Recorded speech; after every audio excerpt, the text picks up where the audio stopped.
Oke, kali ini kita mau membahas mengenai 12/4 dan 12/7. Jadi yang 12/4 terlebih dulu, itu berbicara tentang turunan fungsi dua peubah. Kita akan memeriksa apakah satu fungsi dua peubah mempunyai turunan di titik tertentu, dan kita akan mencoba menentukan turunannya. Gitu ya. So, sebelumnya kita sudah belajar mengenai turunan parsial. Tapi sebenarnya turunan parsial saja itu tidak cukup. Kita belum tahu informasi mengenai turunan parsial ini nanti untuk apa sih, berguna untuk apa sih gitu ya. Ketika kita dikasih titik P, terus udah gitu ada turunan parsialnya, ya kan, yang baik itu yang terhadap X, baik itu yang terhadap Y, apa yang boleh kita dapat dari informasi tersebut. Nah, jadi sebelum lebih lanjut lagi, kita mau definisikan dulu turunan.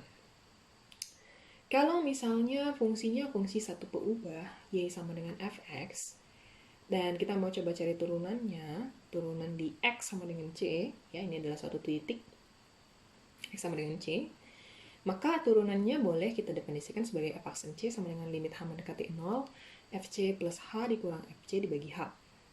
Oke.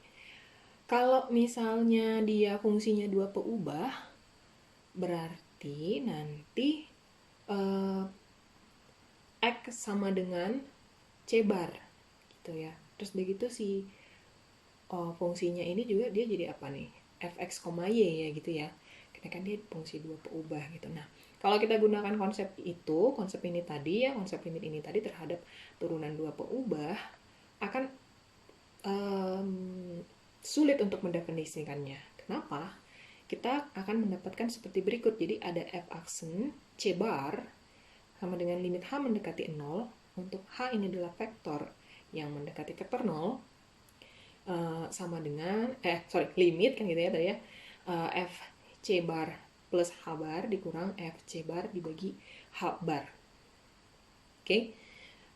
Masalahnya adalah gini, kalau misalnya dia dalam bentuk pembagian, apalagi ketemu vektor, itu kan nggak terdefinisi, nggak ada gitu. Nah, jadi ini nggak bisa digunakan konsep seperti ini. Jadi kita gunakan yang lain, metode alternatifnya adalah dengan menggunakan konsep mengenai linear secara lokal. Oke, apa itu linear secara lokal? Gini, ketika diberikan turunan fungsi satu peubah, kita bahas linear secara lokal untuk yang fungsi satu peubah dulu ya. Jika ada Y sama dengan Fx, Y sama dengan Fx ini tadi merupakan fungsi satu peubah, nah dia mempunyai turunan di X sama dengan C. Jadi boleh kita kasih konsep limit, jadi f aksen C sama dengan limit H mendekati 0, Fc plus H dikurang Fc per H. Ini adalah satu nilai gitu kan, satu nilai, kita namai saja dia sebagai M, atau boleh juga kalian sebut M ini adalah gradient gitu ya. Kan kalau kita punya, let's say kita punya garis, terus udah gitu kita mau coba lihat kemiringannya, itu kan bisa pakai M kan gitu ya, gradient. Nah, F linear secara lokal di X mendekati C, yaitu Fc plus H sama dengan Fc ditambah Hm ditambah H epsilon H. Ini sebenarnya definisi dari mana datangnya, ya kayak H ini saya geser ke sebelah kanan, jadi kan ini H kali M kan, jadi limit Fc plus H dikurang Fc sama dengan H dikali M. Saya ilangin si limitnya, jadi nanti ini di sebelah kanan ini jadi gini, Hm ditambah H dikali epsilon H. Oke, ada epsilon H, sehingga karena limitnya udah saya ambil, tinggallah Fc plus H dikurang Fc. Kurang Fc ini tanda negatif, saya pindahin dia ke ruas sebelah kanan, dia jadi tanda positif. Nah, jadi makanya implikasinya jadi sebagai berikut, Fc plus H sama dengan Fc plus Hm plus H epsilon H. Oke, intinya adalah ketika kamu punya turunan, ketika F punya turunan di X sama dengan C, maka F linear secara lokal di X mendekati C. Gitu ya, intinya ya.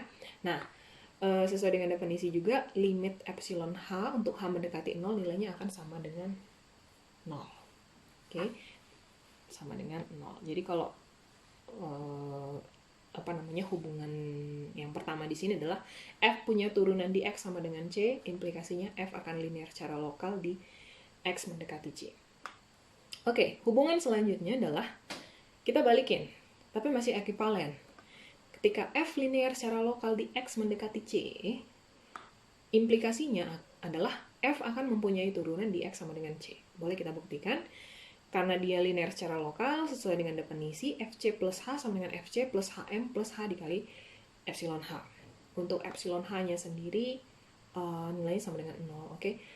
Untuk mengingatkan kembali, epsilon adalah nilai yang sangat kecil, nilai yang positif, tetapi dia mendekati 0. Gitu kan? Nah, sesuai dengan yang sudah dibahas juga sebelumnya, F tadi mempunyai turunan di X sama dengan C. Yang mana kita notasikan sebagai M. Oke. Nah, konsep linear secara lokal inilah yang boleh kita gunakan dalam menentukan turunan fungsi yang dua peubah. Gitu. Oke. Ya, sebagai berikut. Ketika diberikan fungsi dua peubah F dan mempunyai turunan di titik P sama dengan A, B, jika dan hanya jika F ini linear secara lokal di sekitar titik P ini tadi. Terdapat hubungan jika dan hanya jika, jadi hubungan ini juga boleh sebaliknya, yaitu ketika F linear secara lokal di titik P, maka F akan mempunyai turunan di titik P. Nah, penjelasannya secara formal, Fp plus H sama dengan Fp plus Fx P plus FYP dot H plus epsilon H bar dot H bar. Oke, gini. Dalam hal ini, P-nya ini menjadi vektor, H-nya ini juga menjadi vektor. Jadi, Fp plus H penjumlahan dua buah vektor. Sama dengan Fp. Oke. Fungsi dua peubah tetapi dengan memasukkan vektor P. Oke. Kenapa jadi geser? Nah, ditambah sama yang ini. Nah, ini tuh sebenarnya turunan parsial. Turunan parsial P terhadap X, turunan parsial P terhadap Y. Dot produk vektor H. Sudah ditambah dengan epsilon H bar, ya, dot produk H bar. Gitu ya. Nah, epsilon H bar ini adalah fungsi bernilai vektor. Jadi dia boleh kita definisikan sebagai epsilon 1H bar, epsilon 2H bar. H dalam hal ini sebagai vektor dia adalah H1, H2. Limit epsilon H bar ini sama dengan 0,0. Oke. Jadi dia sama dengan vektor 0. Nah, apa namanya? Ini tadi ya. Ini hubungan gini. Ada fungsi dua peubah, ada turunannya. Ada fungsi dua peubah, ada turunannya. Fungsi peubah ini mempunyai turunan di titik tertentu, yaitu A, B. Nah, hubungannya ini akan seperti demikian. Gitu loh. Jadi, ini bukan turunannya, bukan. Ini hubungannya, gitu loh. Nah, turunannya itu yang mana? Turunannya itu adalah yang satu ini. Yang tadi, yang parsial. Turunan parsial P terhadap X dan turunan parsial P terhadap Y. Untuk P-nya disebut sebagai vektor. Oke, meskipun sebenarnya tadi kan di sini dia bilang apa? Di titik ya, titik P sama dengan A, B. Jadi tapi kalau misalnya kamu coba parsialnya, kamu coba turunannya, itu nanti P ini akan kita ganti sebagai vektor. Oke, vektor. Nah, jadi notasi dari turunan parsial ini kita berikan notasinya seperti berikut. Ada kalau di matematika ini dibacanya nabla, operator nabla. Fp bar ya sama dengan parsial P terhadap X, parsial P terhadap Y. Oke. Ini ya, yang turunan parsial ini berupa vektor. Nah, jadi kita dapat kita dapat satu pesan moral nih, bahwa turunan fungsi dua peubah itu berupa vektor. Kalau turunan fungsi satu peubah ya dia bisa macam-macam kan, bisa aja dia sebagai konstanta boleh, atau dia mungkin sebagai apa lagi ya, sebagai konstanta sih ya, nggak mungkin sebagai yang lain. Kalau diberikan satu titik tertentu ya, kalau diberikan satu titik, kalau nggak diberikan ya mungkin dia hanya sebagai fungsi aja biasa gitu. Kalau kuadrat dia jadi linier gitu kan, turun satu order. Nah, kalau fungsi dua peubah turunannya akan berupa vektor. Oke, perlu diingat di sana turunan dari fungsi dua peubah dia akan berupa vektor. Nah, nama lainnya kita boleh sebut dia sebagai gradien f di titik P. Oke, gradien f di titik P. Jadi f mempunyai turunan di P jika dan hanya jika hubungan yang tadi terpenuhi, bahwa fp bar plus h bar sama dengan fp bar plus turunan parsial, mungkin lebih enak disebut del aja kali ya, del fp dot h bar plus epsilon h bar dot h bar. Ya, untuk selanjutnya Anda boleh kasih nama yang operator ini adalah operator del.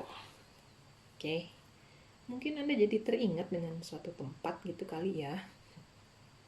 Oke, di mana nilai dari epsilon h barnya sama dengan vektor 0. Oke, sama dengan vektor 0. Nah, baik, ini sedikit kesimpulannya bahwa turunan fungsi satu peubah dia merupakan f aksen P. Tapi f aksen P untuk P ini sebagai titik ya, titik tertentu. Tapi kalau untuk turunan fungsi dua peubah, turunannya akan berupa vektor yang dinotasikan sebagai del fp. Del fp ini adalah turunan parsial dari P terhadap X, turunan parsial dari P terhadap Y. Hasil kari antara del fp ya kan dengan si h bar dan juga epsilon h bar dengan si h bar ini merupakan hasil kali titik ataupun dot product. Anda tahu bahwa dot product hasilnya akan berupa skalar, betul. Definisi turunan fungsi 3 atau lebih peubah dapat dirumuskan secara serupa. Siapa tahu Anda pengen cari fungsi 3 peubah, fungsi 4 peubah, pengen cari turunannya ya, boleh menggunakan konsep yang sama. Oke, kalau gitu untuk lebih jelasnya mari kita coba lihat ada contoh di sini. Dikatakan bahwa turunan dari fungsi 2 peubah fx y di titik 1,2 adalah del f 1,2 yang nilainya sama dengan 2x, 2y. Mungkin Anda udah tahu dari mana ceritanya, karena si ini kan ambil dari turunan parsialnya kan, parsial dari x pangkat 2 plus y pangkat 2. Kalau dia terhadap x, kita cuma ngurusin yang x-nya doang kan, 2x jadinya turunannya. Yang lain kita anggap sebagai konstanta. Nah, terus kalau yang parsial terhadap y-nya, berarti kita cuma ngurusin yang turunan di y-nya, yang artinya x pangkat 2 kita anggap sebagai konstanta, sehingga turunan dari y pangkat 2 adalah 2y. Oke. Untuk gradien pada titik 1,2 berarti kita harus substitusi nanti x dan y-nya sebagai 1,2, sehingga didapat 2,4. 2,4 ini adalah sebagai vektor, tentu saja. Ya, turunan dari fungsi 2 peubah, jadi dia harus berupa vektor. Nah, bahwa turunan ini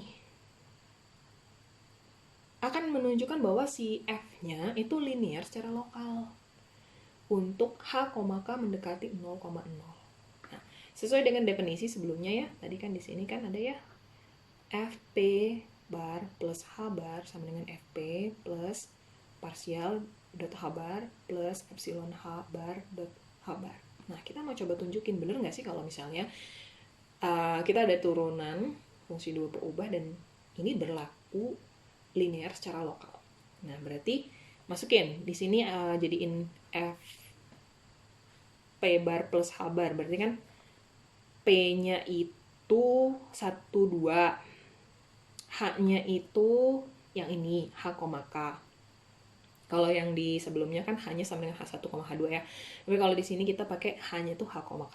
Jadi F P bar plus H bar, atau dengan kata lain kita ubah ke dalam vektor.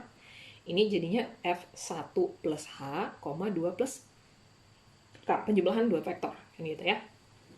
Nah, sesuai dengan bentuk fungsi dua peubah yang diberikan di atas, x pangkat 2 plus y pangkat 2, maka kita harus mengubah x-nya sebagai 1 plus h dan y-nya sebagai 2 plus k. Jadi ini jadinya 1 plus h pangkat 2 ditambah 2 plus k pangkat 2. Jabarkan 1 plus h pangkat 2 kan dia sama dengan ini kan, 1 tambah 2h tambah h pangkat 2. Terus yang 2 plus k pangkat 2 dia jadi apa? 4 tambah 4k plus k pangkat 2. Oke. Sampai sini. Sekarang gini. Yang persamaan yang ini harus kita tunjukkan bahwa dia berlaku linear secara lokal. Caranya gimana? 1 tambah 4 kan kalau misalnya dijumlahin dia jadi 5 nih ya. Terus untuk yang 2h ditambah 4k ini merupakan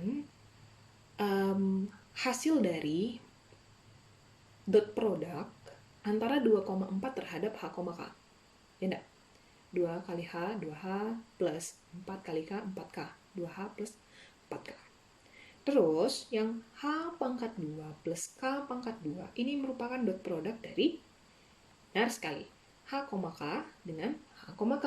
Kalau misalnya Anda coba cari dot produknya kan jadinya apa nih? H dikali h ditambah k dikali k. Jadi h pangkat 2 ditambah k pangkat 2. Oke. Epsilon h, k ini sama dengan h, k. Yaitu 0,0. Karena tadi sudah didefinisikan di sana ya.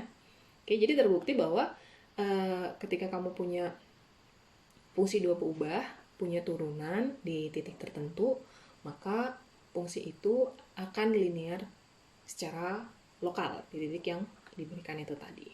Ya.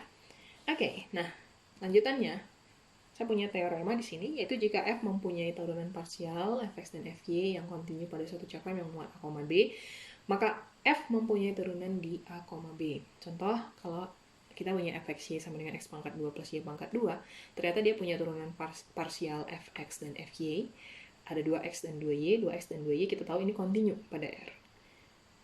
Karena kedua-dua turunan parsialnya ini kontinu, dapat kesimpulan bahwa f ini mempunyai turunan di setiap titik. Oke. Nah, ada tambahan soal ya. Jadi dari contoh sebelumnya kita boleh menentukan persamaan bidang singgung.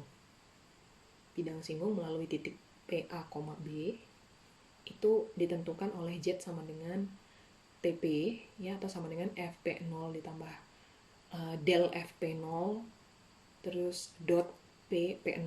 Contohnya gini, kita disuruh mencari vektor gradien fungsi dan persamaan bidang singgung untuk fxy sama dengan x pangkat 2y dikurang xy pangkat 2 di titik P negatif 23. Ya, jadi ya tentu yang pertama kita harus tentuin dulu dong parsialnya kan, tentuin turunan parsialnya. Oke, parsialnya ada dua, ada yang terhadap x, ada yang terhadap y. Untuk yang terhadap x-nya, do x-nya sama dengan 2xy dikurang y pangkat 2. Karena ini kita anggap, kita hanya menurunkan dengan x dan yang lainnya dianggap sebagai konstanta. Kemudian do y atau parsial terhadap y-nya itu adalah x pangkat 2 dikurang 2xy. Sudah tahu ya ceritanya dari mana? Kan ini fungsi dua peubahnya gitu ya. Nah,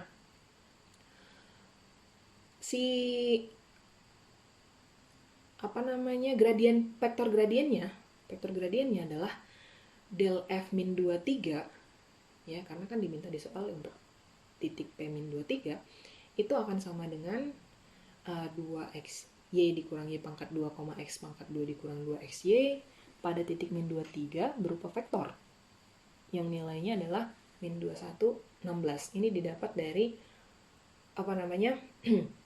min 23 ini kita kasih substitusi ke dalam gitu ya. Jadi dapat min 21,16. Sehingga persamaan bidang singgung fungsi adalah ya Z sama dengan kan gitu FP0. FP0 ini berarti F min 2,3 plus del FP0 yang satu ini terus dot P dikurang P0. P yang kita gunakan adalah X dan Y, jadi P dikurang P0 adalah X plus 2 koma, Y kurang 3. Ini kita anggap sebagai P0-nya. Gitu ya. Oke, untuk F, min 23, gunakan persamaan dua peubah di atas, lalu substitusi X dan Y-nya masing-masing terhadap min 2 dan 3, sehingga didapat 30. Ditambah yang ini dikasih jadi dot product ya, jadi min 21 dikali X plus 2 plus 16 dikali Y dikurang 3, sehingga didapat hasil min 21X dikurang 42 ditambah 16Y dikurang 48. Kita rapiin persamaan ini sehingga didapat persamaan akhir Z sama dengan min 21X ditambah 16Y dikurang 60.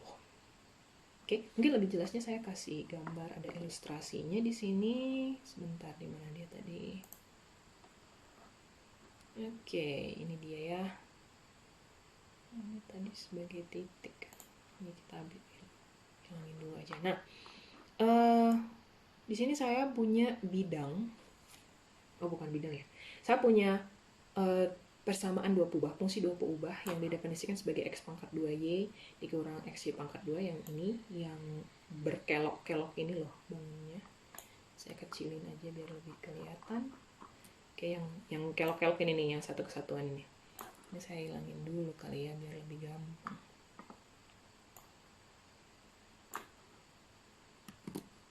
Oke, ini saya hilangin dulu. Yap, ini dia. Ya, si X pangkat 2Y dikurang XY pangkat 2. Nah, terus udah gitu tadi vektornya apa? Min 2116 kan? Ini dia si vektor min 2116 yang arahnya ke sebelah sana gitu. Oke. Terus udah gitu bidang singgung dari kurva ini, bidang singgung dari kurva ini yang diberikan oleh titik, saya lupa dulu tadi titiknya, min 23 itu adalah berupa sebagai berikut. Kita add dulu equation-nya ya, nggak lupa. Jadi ini sama dengan oke, ini dia bidang singgung yang barusan muncul ini. Nah, ini dia. Oke, jadi kayak gitu ya gambarannya ya, si vektornya di sebelah sana. Terus kalau gitu ini bidang singgungnya. Jadi dia seandainya ini kurva juga digedein, dia nggak ini apa namanya, dia akan menyinggung gitu kan. Si bidang ini tadi akan menyinggung fungsi dua peubah kita ini tadi, kayak gitu ya. Oke, nah terus kita kembali ke full screen-nya. Ada beberapa sifat turunan yang fungsi dua peubah itu memenuhi sebagai berikut, bahwa ketika ada del FP ditambah GP, ini sama dengan del FP ditambah del GP. Terus kalau misalnya ada konstanta alpha, del alpha FP ini sama dengan alpha del FP. Boleh ditukar keluar gitu ya, dikeluarin si alpanya, alpha sebagai satu konstanta sembarang. Kemudian untuk del FP dikali dengan GP, ini sama dengan FP del GP ditambah GP del FP. Ini seperti menentukan turunan dari perkalian fungsi ya, enggak sih? Ya kan, ada U aksen T plus P aksen U gitu. Dianggap ini aja jadi U sama V. Nah, terus jika F mempunyai turunan di P, maka F continue di P. Oke. F mempunyai turunan di P, maka F continue di P. Hubungannya adalah ketika dia punya turunan di titik P, dia akan continue di titik P. Oke, kontraposisi dari teorema di atas, ketika F tidak continue di P, F tidak mempunyai turunan di P. Oke. Nah, tapi ini perlu saya catat sekali lagi, saya perlu ingatkan sekali lagi, ketika F continue, belum tentu dia ada turunan di P. Gitu ya. Hubungannya adalah turunan dulu baru continue gitu. Tapi belum tentu continue maka ada turunan, belum tentu. Hubungan yang benar itu adalah turunan ada turunan, maka continue, gitu ya. Nah, saya punya beberapa soal di sini. Kita akan coba menyelidiki apakah fungsi ini mempunyai turunan di titik 0,0. Oke, nomor 1, nomor 2, dan nomor 3 adalah membuktikan bahwa del F per G ini sama dengan, sesuai dengan yang diberikan ini ya, kesamaan yang diberikan ini. Oke, sebagai solusinya, kita langsung aja. Untuk nomor 1, ya, tadi fxy-nya sama dengan xy per x pangkat 2 plus y pangkat 2. F 0,0 sama dengan 0. Kalau dari pembahasan sebelumnya di 12.3, pada saat garis Y sama dengan mx, kita tahu bahwa nilai dari limit ini akan berupa m per 1 plus m pangkat 2. Kan datangnya dari sini toh. Saya substitusi y-nya sebagai mx, sehingga xy-nya sama dengan mx pangkat 2, kemudian yang ini x pangkat 2 tetap. Terus yang y pangkat 2-nya jadi apa? M pangkat 2, x pangkat 2. Cancelasi x-nya sehingga didapat m per 1 plus m pangkat 2.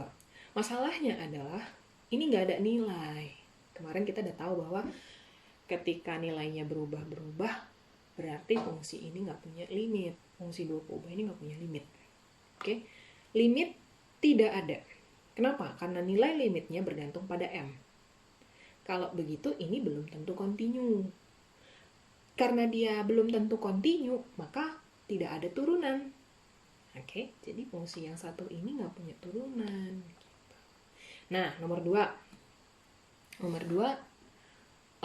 Fungsi 2 peubahnya fx, y-nya adalah akar dari x pangkat 2 plus y pangkat 2.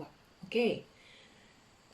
Kita coba cari limitnya ya, limitnya terlebih dulu, yaitu ketika kita ganti x, y 0,0, ternyata nilainya sama dengan 0.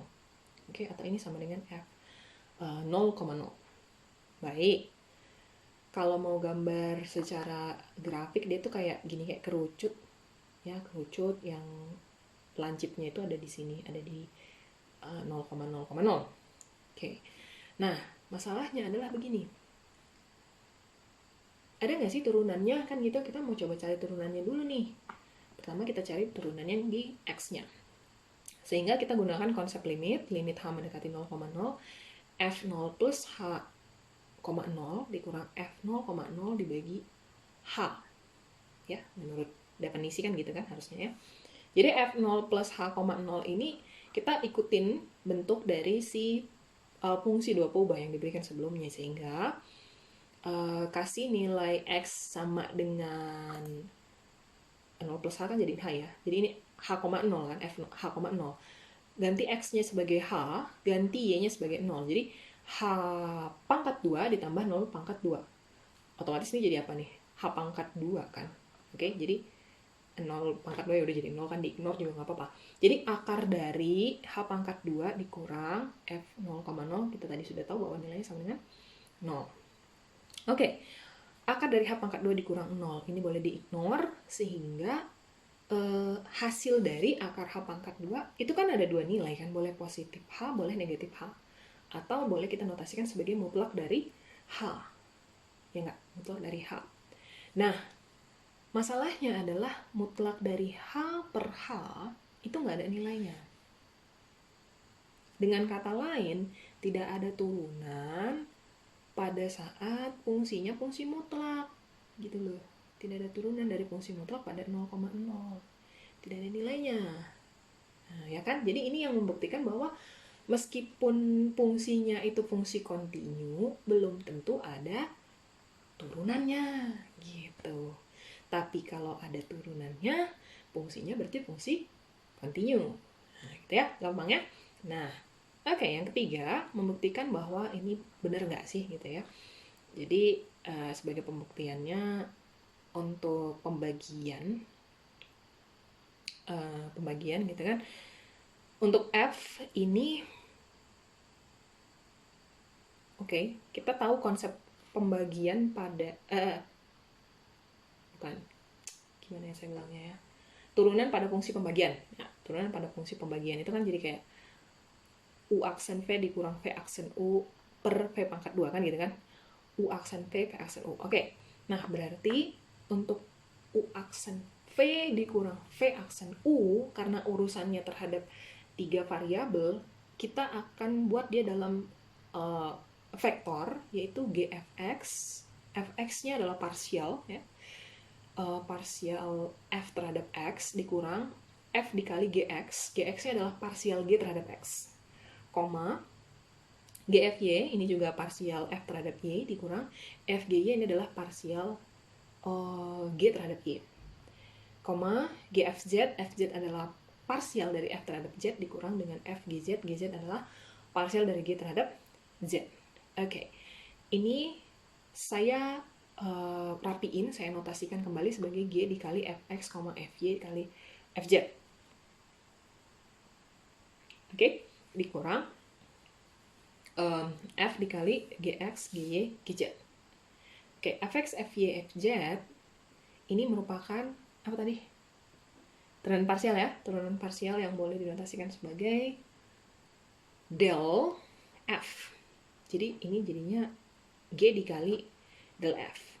Sama, ini juga gitu. Gx, gy, gz ini adalah turunan parsial yang boleh kita notasikan sebagai del g. Jadi yang satu ini adalah f dikali del g. Oke, jadi bentuk lengkapnya adalah g dikali del f dikurang f dikali del g dibagi g pangkat 2. Oke, karena terbukti, boleh kita kasih tanda kotak. Biasanya dalam matematika ini menotasikan bahwa pernyataan ini benar atau pernyataan ini telah terbukti. Gitu ya. Oke, nah selanjutnya